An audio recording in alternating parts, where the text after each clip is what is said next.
Hey everyone, it's David, and I thought I would give you another school hack. Now this one is going to be fun because here's another math one, but what I'm going to do is I'm going to use the square of a number. I'm going to show you an easy way to get a square of a number. So let's say that I want the square of 23. Okay? Now obviously you're not going to, most people will not do 23 squared and immediately know in their head what it is. What they would probably do is they would just take 23 times 23 and then old-fashioned way try to solve it. Well, not really quite the way you want to do it. Here's a fun way that you can do it.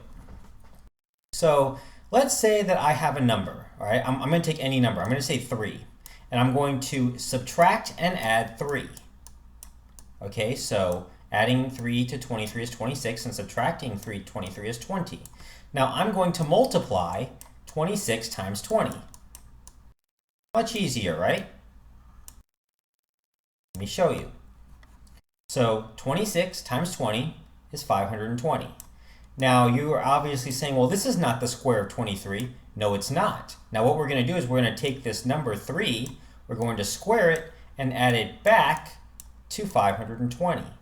So 520 plus 3 squared is 520 plus 9, which is 529. You can take a look at your calculator.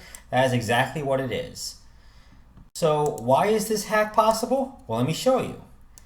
If you remember in algebra, if you take a number x plus y and you multiply it by x minus y, for those of you who need to think way back to polynomials, you'll probably know that this is x squared minus y squared. And just look at any polynomial formula if you want to. It's basically just, first, that's x squared right there, out. So I'll just put it the long version here. X squared minus xy for the outer 2. Plus xy minus y squared. So what you're actually doing if you're trying to find the square of a number is if you are adding and subtracting another number y, you're just taking away the y squared. So all you have to do is just add it back in. So x squared plus y squared minus the y squared.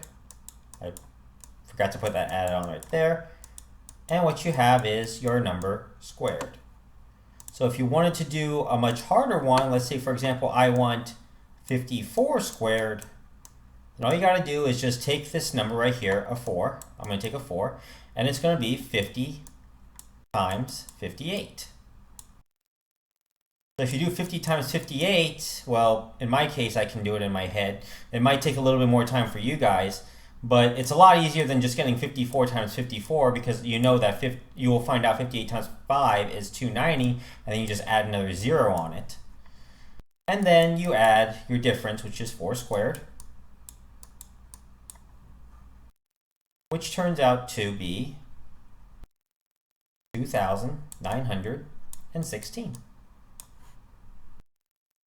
So that is the easy way to get a square number. So if you like that, please like, comment, and subscribe, and I hope to hear from you guys again. All right, see you later. Bye.